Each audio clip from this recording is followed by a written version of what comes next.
And we're back talking with Doyle, with State Representative Doyle Heffley. As always, we're joined by the indomitable Huntre Keip and the disembodied voice of producer Chuck on the ones and twos. Representative Heffley, what are we talking about today?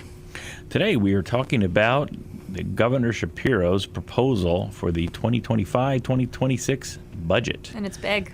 It's big. Well, the budget isn't quite as big as his speech, of course. I mean, he made quite the entry. What, about 2.5 hours? Was it 6 hours, 7 hours? I think he might still be up there speaking. He had a lot to say. Very well scripted, very well rehearsed, nice presentation. But at the end of the day, we're really looking at a budget that, I mean, it's a 7.5% increase over last year's budget. And with the economy growing at about 2.5%, inflation growing about 2.5%, it doesn't really, financially, it doesn't add up, right? Where he's looking at spending a lot of the reserve funding and one-time dollars and baking that into the budget. And it really goes back to the progressive agenda, right? Yeah. This speech was all about the progressive agenda, right?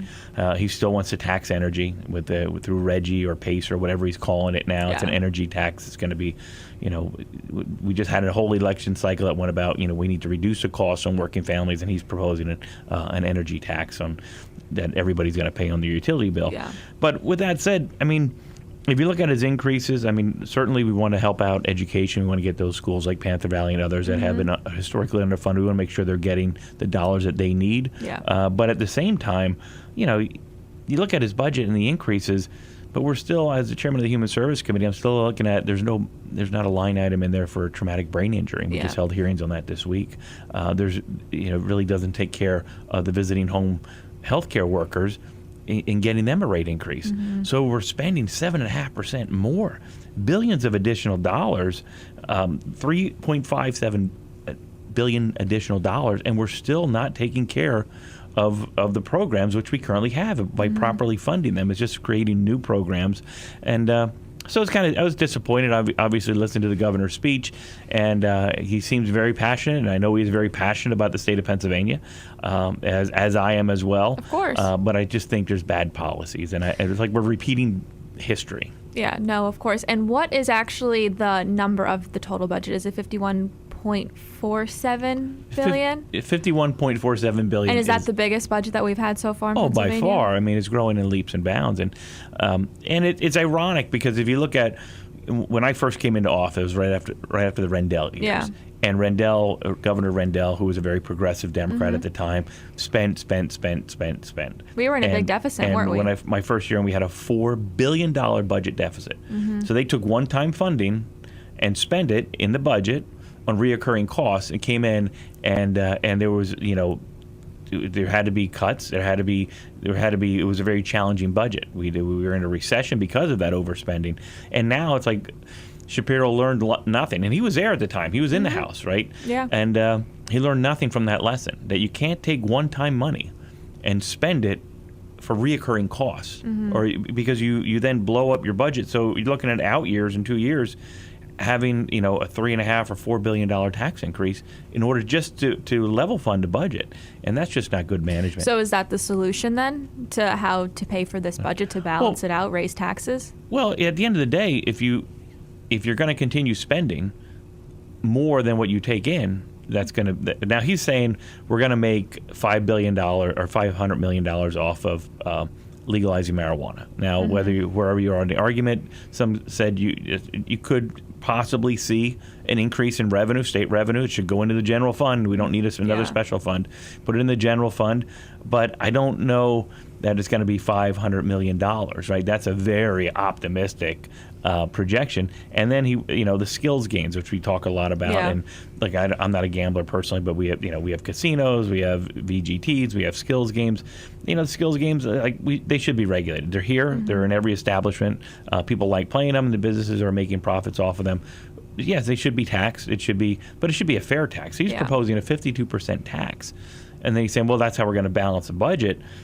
But at a 52% tax, these skill games, they're not going to be in establishments. Nobody's going to be making any money on them because it's not going to be feasible. So, I just think that that his estimates on what he wants to raise money on, and also he wants to increase the minimum wage. There's been a lot of talk about that, right? What is it? $15 for non-tip workers, and then $9 for tip workers. Yeah, and I can tell you the tip it. workers I talk to, they like the system the way it is. They're happy with it, but $7.25 is a minimum wage. Yeah. Granted, that's low.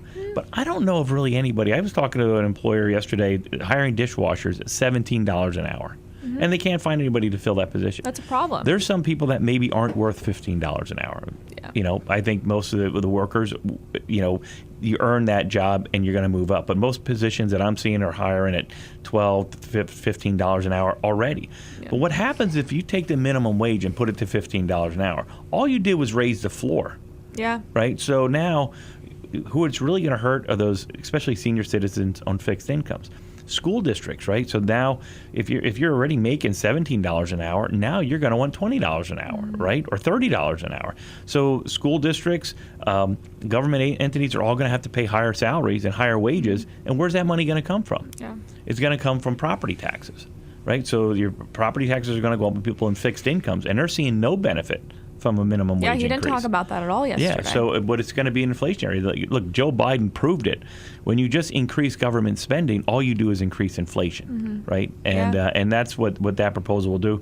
Certainly think that there's some consideration to make sure people are getting, you know, compensated, fairly paid for what the work that they're doing. And I really think right now the free market is taking care of that, in just seeing some of the salaries. So, you know, I mean, the budget he's looking at spending a whole lot of money. It was a very long budget address, and he's entitled to that. He is the governor. Yeah. But I think now we really need to come together and sit down and work what is best for the state of Pennsylvania. We are sitting on, you know, a plethora of natural gas and energy, right? We were always an energy exporter. Yeah. We need to take the reins, you know, stop holding back.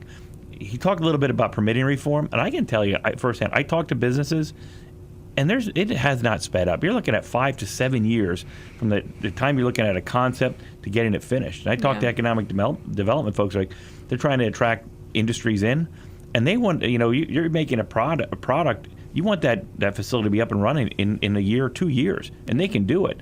But because of permitting and endless reviews, you're looking at 7 to 8 years to build a building. I know it seems Pennsylvania has so many opportunities, whether we're talking about energy or small businesses, but with his spending, there's no opportunity for that to happen. No. You look back at the progressive agenda, look at what Joe Biden's record, what he did in 4 years, destroying the American economy, destroying Pennsylvania's economy. Look at what happened when Rendell overspent. It always leads to recession. Over government spending is going to lead to recession. And Shapiro he's a bright person. I'm not saying that. Yeah. But you got to look at history and understand that you cannot continue to overspend without causing massive tax increases. If you want to grow revenue, we proved that we can do it under Democratic governors. The House Republican caucus led on budgets. Went from when Wolf came in, and all through that 8 years, we were able to pass a balanced budget that adequately funded many of the programs in our state, while at the same time, because we controlled the spending of a very progressive governor, we, at the time he left office, we actually had a budget surplus, and we were paying down some of the debt that had been incurred. And so That's you can do it. going to be gone now. Yeah, because you can do it if you have good policies that grow the economy. If you want additional revenue, you can't just raise taxes for it. You have to have a growing economy. And the rising tide raises all ships. Well, this is just the first step of the annual budget process. Of course, everything needs to be vetted through. So the budget hearings begin Tuesday, February 18th. What do you hope to see, especially in terms of human services?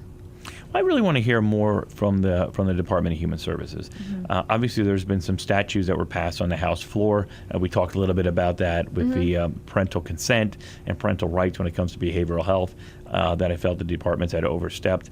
But really, I mean, you look at where, you know, there's massive spending in those departments, but yet we're still hearing from providers that they can't provide the services because they're being underfunded, and we're still hearing from people that need those services that they can't find the services in their community, or they're jumping through layers and layers of red tape to get those services. So I think that's something that we need to address through the budget hearings for the Department of Human Services.